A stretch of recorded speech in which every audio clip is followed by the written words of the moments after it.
Hello everyone, आप सभी का स्वागत है हमारे यूट्यूब चैनल पर। हम लोग यहाँ पढ़ेंगे आज बिहार बोर्ड वर्ग 8 प्रश्नावली 4.1। तो आइए देखते हैं इसका प्रश्नावली 4.1। जैसा कि आप यहाँ पे देख रहे हैं, प्रश्नावली 4.1 का पहला क्वेश्चन दिया है। अवकाश के दिनों में कक्षा 8 के विद्यार्थियों द्वारा प्रतिदिन पढ़ने के समय यानी कि घंटों में दिए हुए आलेख में दर्शाए गए हैं।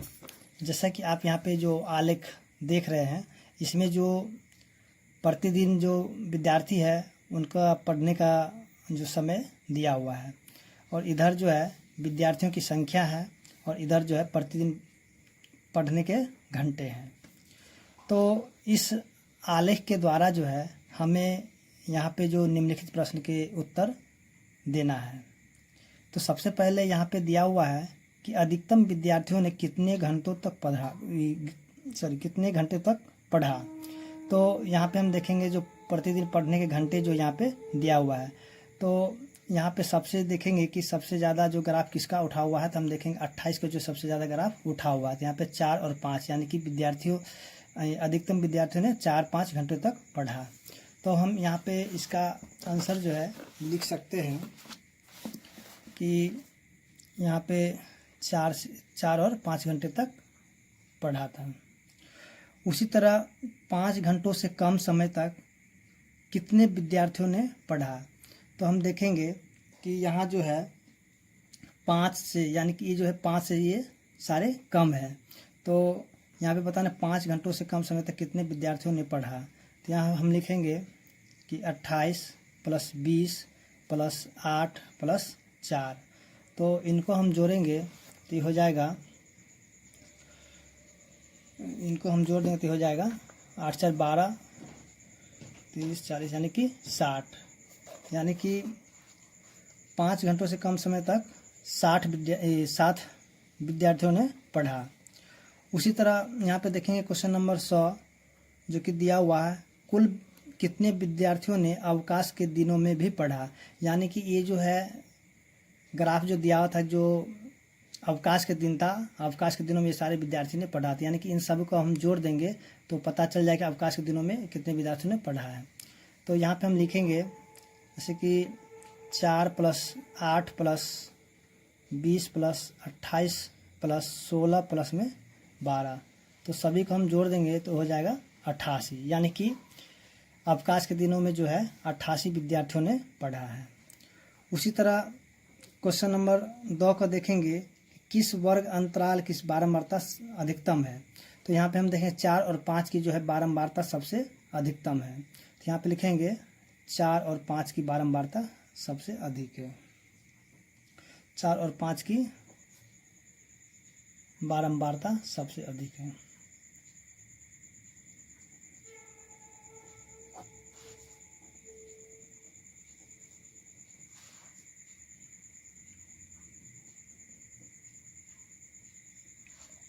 तो इस तरह से जो है मेरा यहाँ पे क्वेश्चन नंबर 1 बन चुका है।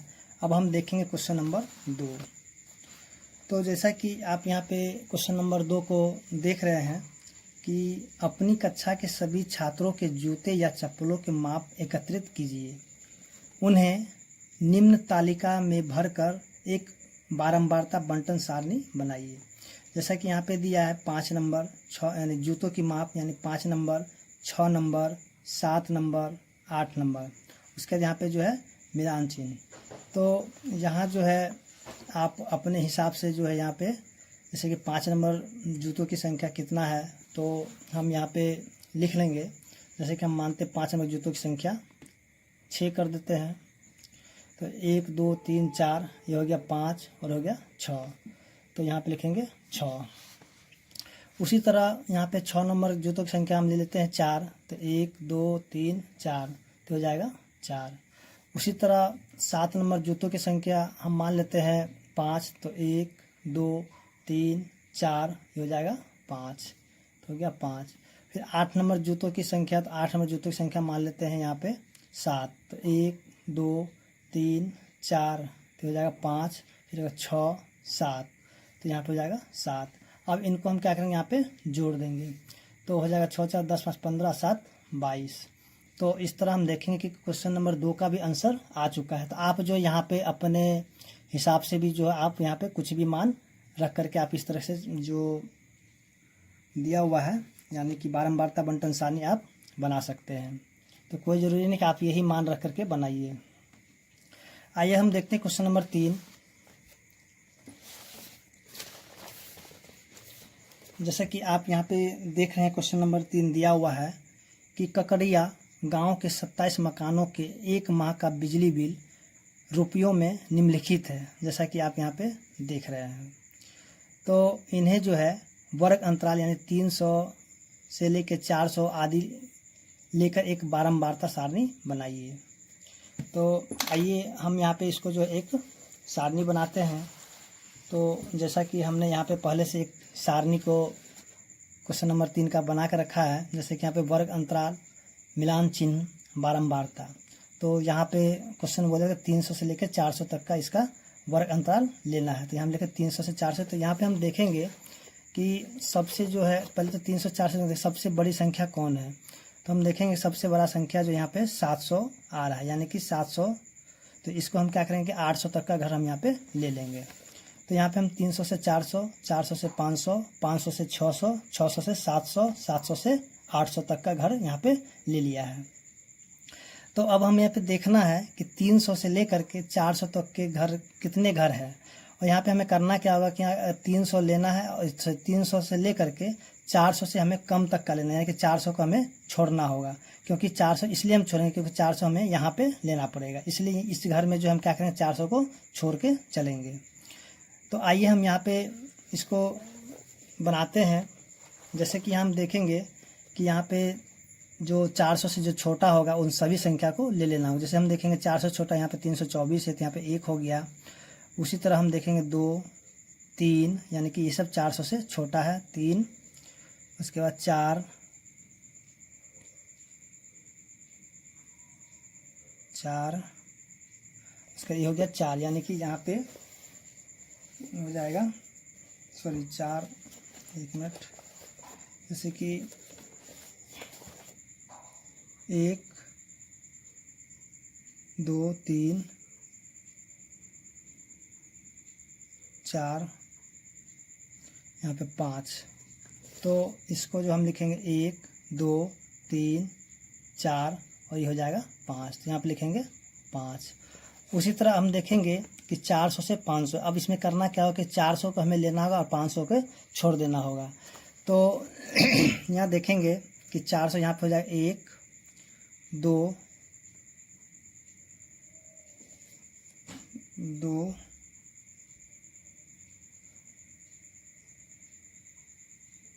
3। तो यहाँ पे 3 है, इसकी संख्या हो जाएगा 1 2 3। तो इसको लिखेंगे 3।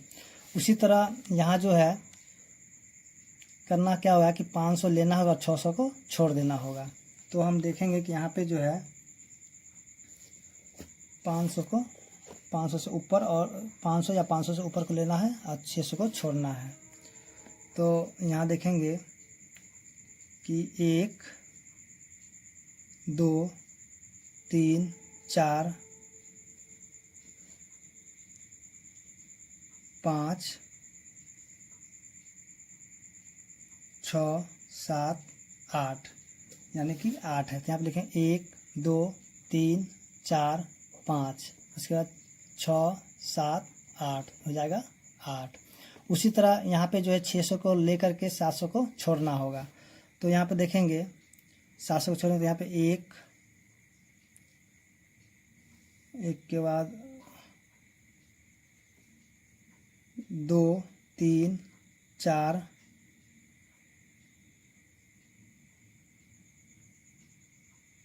तो हो जाएगा 4। 1 2 3 4, इसको लिखेंगे यहाँ पे 4। यहाँ अगला वाला भी में हम वही करेंगे, 700 को छोड़ करके 700 को लेना है, 800 को छोड़ देना है। तो 800 तो देखेंगे तो इसमें है ही नहीं। अब जो है बचा हुआ जितनी भी संख्या उसको यहाँ पे लिख लेंगे। जैसे कि यहाँ पे 1 2 3 4 5 6 ये हो गया 7। यहाँ लिखेंगे 1 2 3 4 5 6 7, तो हो गया यहाँ पे 7। इन सभी को हम जोड़ेंगे तो जोड़ के इनका जो कुल योग कितना होगा, यहाँ पे योग 5 3 8 8 16 4 20 7 27। तो इस तरह से हम देखेंगे कि क्वेश्चन नंबर 3 का आंसर आ चुका है। अब हम देखेंगे यहाँ पे क्वेश्चन नंबर 4 को। जैसे कि यहाँ पे क्वेश्चन नंबर 4 दिया हुआ है कि प्रश्न 3 में, यानी कि इसी प्रश्न को दिए गए आंकड़ों से प्राप्त सारणी के लिए एक आयत चित्र बनाइए और निम्नलिखित प्रश्नों के उत्तर दीजिए। यानी कि हमें यही इसी क्वेश्चन से जो करना क्या होगा, एक आयत चित्र बनाना होगा। तो आइए हम बनाते हैं एक आयत चित्र।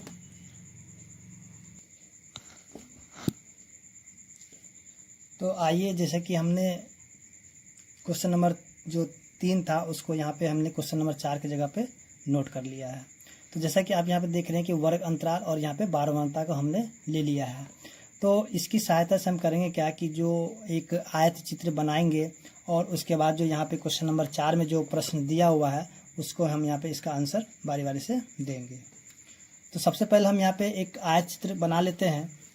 तो यहाँ पे सबसे पहले हम क्या करेंगे कि जो पहला जो घर दिया है, यानी कि 300 से लेके 400 तक का, यानी कि हमें यहाँ पे 5 घर इसका लेना होगा। तो हम देखेंगे कि आप यहाँ पे करिए कि जो रूलर कॉपी होगा उसको यहाँ पे उस पर आप बनाइए ताकि अच्छा से ग्राफ बन सके, या फिर आप ग्राफ का कॉपी पर भी बना सकते हैं। तो हम देखेंगे कि सबसे पहले जो बारंबारता 5 है, तो हम क्या करेंगे यहाँ पे 5 का हम यहाँ पे बना लेंगे। तो ये जो है आपका हो जाएगा 300, ये हो जाएगा 400। उसके बाद जो है अगला जो दिया हुआ है, यानी कि 400 से लेके 500 तक का 3 घर। तो यहाँ पे देखेंगे 3 घर मेरा यहाँ पे आ रहा है, तो यहाँ पे लिखेंगे ये हो जाएगा 500 का घर, क्योंकि यहाँ पे 400 जो पहले यहाँ पे ले चुके, यहाँ पे होगा 500। फिर आगे वाला देखेंगे जो कि दिया 500 से लेके 600 तक का 8 घर यानी कि लेना है। तो हम यहाँ पे देखें 500 से 600, तो 500 से 600 8 घर, तो 8 घर यहाँ पे आ जाएगा।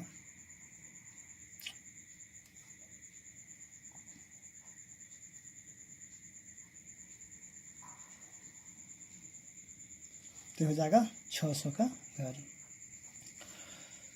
उसके बाद जो है यहाँ पे अब लेना है 600 से 700 का, यानी कि 4 घर। 600 से लेके 700 तक का 4 घर, तो 4 घर यहाँ पे आ जाएगा। तो हो जाएगा ये 700 का घर। उसी तरह यहाँ पे देखेंगे क्वेश्चन नंबर इसका जो है अब जो है अगला घर जो लेना है 700 से 800 के बीच में, यानी कि 7 घर। तो 7 घर यहाँ पे आ जाएगा।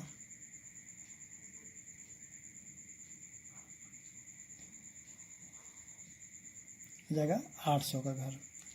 तो इस तरह से जो है क्वेश्चन नंबर 4 का जो आयत चित्र है वो बन चुका है। तो आप जो इसको अच्छे तरीके से स्केल से जो है ग्राफ कॉपी में इसको अच्छे तरीके से खींच लीजिएगा। जैसे कि हमने यहाँ पे लिख दिया था उपभोक्ताओं की संख्या, और नीचे जो है बिजली का बिल रुपए में, और इसी को भी हम लोग वर्ग अंतराल भी कह सकते हैं। तो ये जो है हो गया था 5 घर, ये हो गया था 3 घर, ये हो गया 8 घर, और ये हो गया 4 घर, और ये हो गया 7 घर। तो हमें जो करना क्या होगा कि इसके अनुसार हमें यहाँ पे आंसर देना होगा।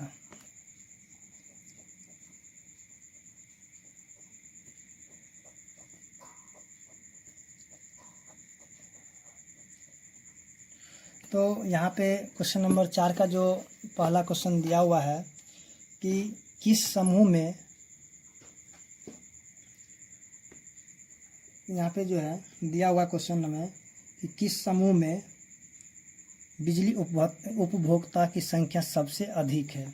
तो हम देखेंगे कि 500 से लेके 600 तक के जो बारंबारता है उसमें जो बिजली उपभोक्ताओं की संख्या सबसे अधिक है।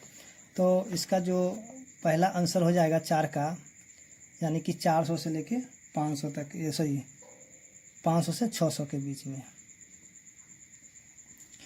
उसके बाद जो है इसका दूसरा क्वेश्चन में हम देखेंगे कितने बिजली उपभोक्ता 500 रुपये या उससे अधिक बिल जमा करते हैं। तो यहाँ पे जो 500 या यहाँ 500 या 500 से अधिक, यानी कि 500 और 500 से अधिक, जो ये सारे घर 500 से अधिक हो जाएंगे। तो यहाँ पे लिखेंगे 8 प्लस में 4 और प्लस में 7। तो इन सभी को हम जोड़ेंगे तो हो जाएगा 19, यानी कि 19 जो बिजली उपभोक्ता है 500 और 500 से अधिक का बिल जमा करते हैं।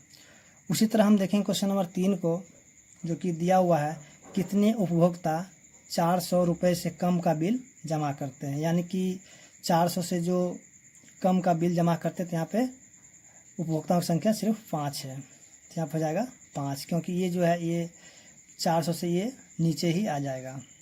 उसी तरह जो है क्वेश्चन नंबर 4 में दिया है कि वर्ग अंतराल 400 और 500 की उच्च सीमा एवं निम्न सीमा क्या है। तो हम यहाँ पे देखेंगे कि वर्ग अंतराल 400 से 500 की उच्च सीमा यानी कि 500 हो जाएगा और निम्न सीमा 400 हो जाएगा। तो हम यहाँ लिखेंगे क्वेश्चन नंबर 4 में कि उच्च सीमा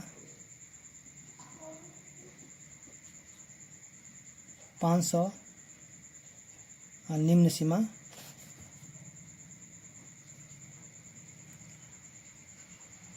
400 हो जाएगा 400। उसी तरह हम देखेंगे अब जो है दिया हुआ है 5 नंबर में कि आलेख में कितने वर्ग अंतराल है। तो आलेख में हम देखेंगे कि यहाँ पे 300 से 400 के यानी के बीच में 100 का अंतराल है, फिर यहाँ से सब में जो है 100 का अंतराल है। तो हम यहाँ पे कह सकते हैं कि इसमें जो है 100 का वर्ग अंतराल है, 100 का वर्ग अंतराल है।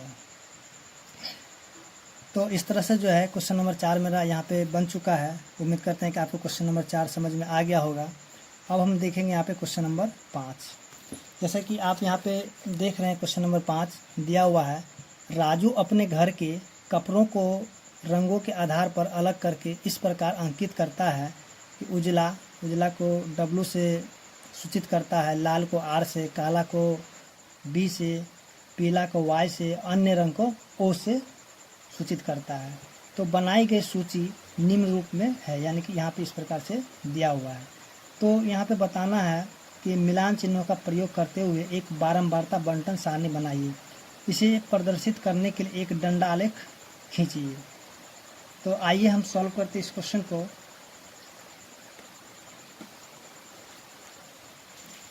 तो आइए, जैसा कि हमने यहाँ पे 5 नंबर क्वेश्चन का जो बंटन सारणी के लिए यहाँ पे बॉक्स को बना लिया है।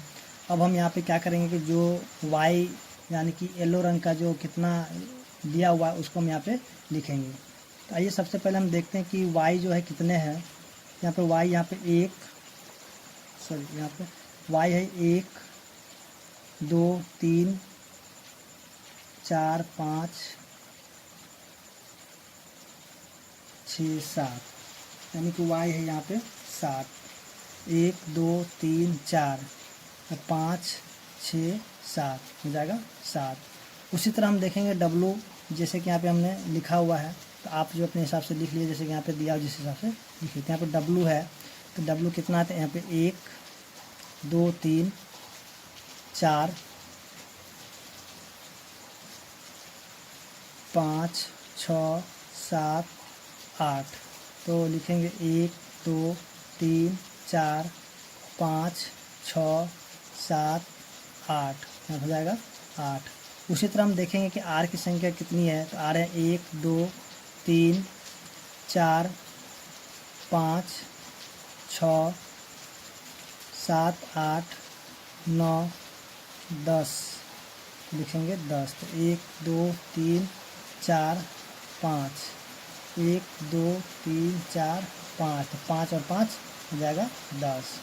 उसी तरह हम देखें कि B कितना है। तो यहाँ पे 1 2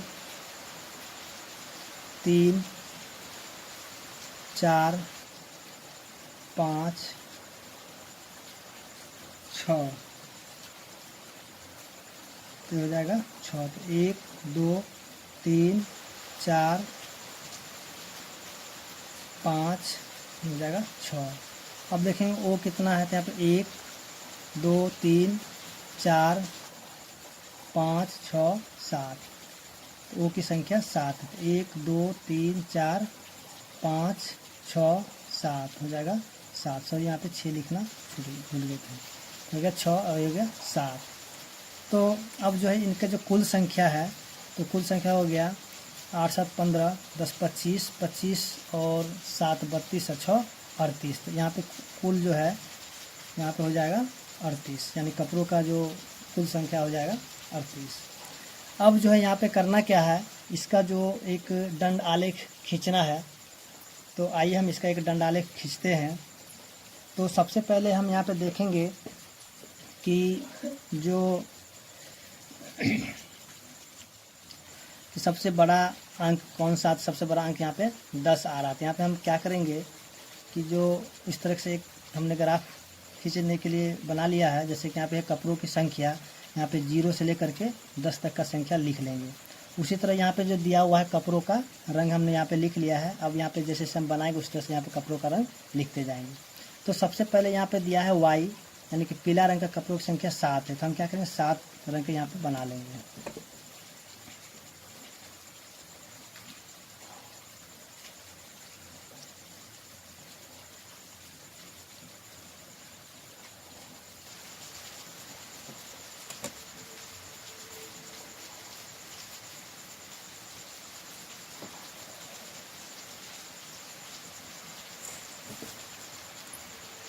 तो यहाँ हो गया ये y।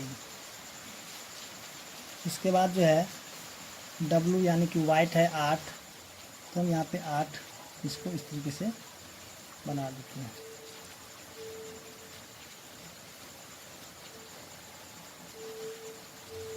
उसके बाद जो है रेड है 10। तो यहाँ से हम इस प्रकार से इसे खींच लेते हैं।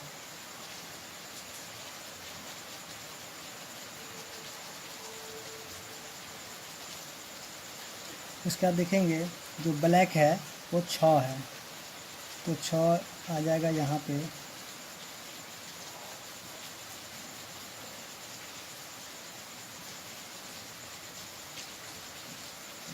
उसके बाद जो है अदर जो है 7 है। तो अदर हो जाएगा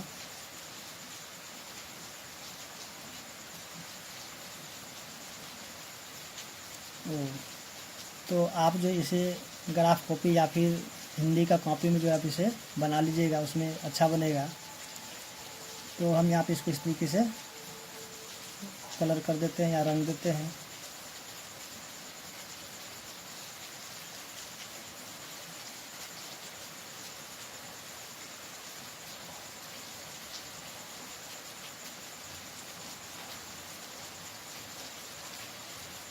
तो इस प्रकार हम देखेंगे कि क्वेश्चन नंबर 5 मेरा बन चुका है। और हम देखेंगे यहाँ पे क्वेश्चन नंबर 6। तो जैसा कि यहाँ पे क्वेश्चन नंबर 6 दिया हुआ है कि अपनी कक्षा के छात्रों से यह जानकारी प्राप्त कीजिए कि वह घर पर पिछले दिन कितने समय पढ़े। इन आंकड़ों को निम्न वर्गीकृत बारंबारता सारणी भरिए। तो आपको करना क्या होगा, आप जो यहाँ पे जैसे दिया है कि 0 से लेकर 30 मिनट तक कितने बच्चों ने यहाँ पे पढ़ा, तो उसका यहाँ पे नंबर लिख करके यहाँ पे मिलान चिन्ह कर देते हैं। यहाँ पे आप जो कोई भी संख्या रख करके इसे आप कर सकते हैं। तो आइए हम करते हैं इसको। तो जैसा कि यहाँ पे जो है यहाँ पे कोई भी संख्या लिख करके और आप क्या करें एक आयत चित्र बना लीजिए। जैसे कि हमने यहाँ पे पीछे 2-2 आयत चित्र बनाया था, उसी तरह आप भी जो यहाँ पे आयत चित्र बना लीजिएगा।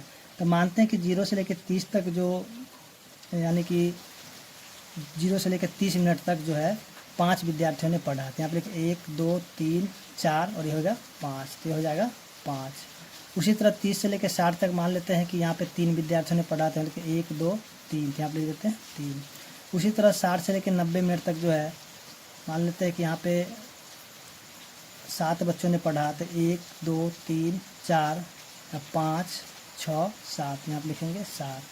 तो यहाँ पे जो आप अपने मन से कोई भी अंक यहाँ पे रख सकते हैं, यानी कि ज़्यादा बड़ा मान नहीं रख करके थोड़ा छोटा छोटा ही मान रख लीजिएगा।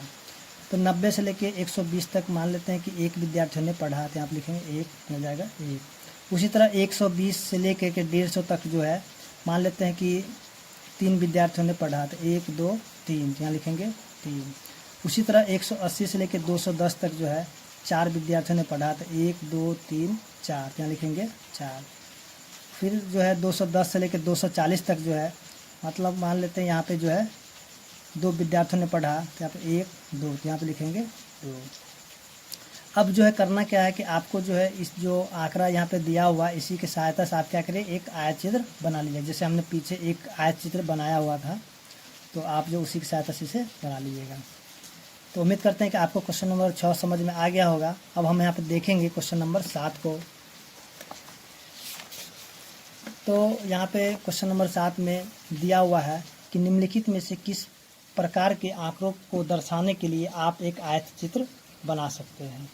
तो जैसा कि यहाँ पे दिया हुआ है तो घर के जो विभिन्न अनाजों की मात्रा है, तो इसको जो है हम यहाँ पे नहीं दर्शा सकते हैं।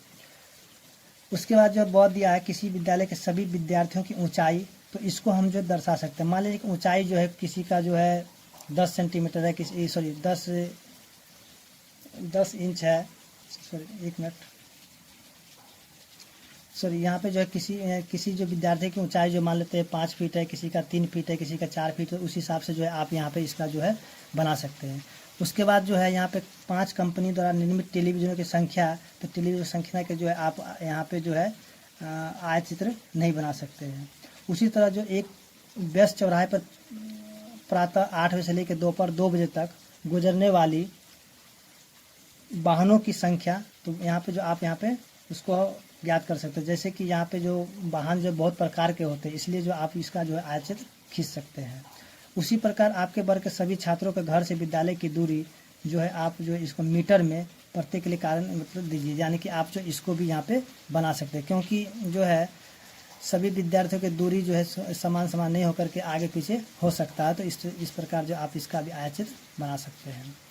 तो उम्मीद करते हैं कि आपको जो है क्वेश्चन नंबर 7 समझ में आ गया होगा। अगर आपको मेरा वीडियो अच्छा लगा हो तो मेरे चैनल को लाइक और सब्सक्राइब कर ले, ताकि हम जब भी वीडियो बनाए तो आपको जो है वीडियो का नोटिफिकेशन मिलता रहे।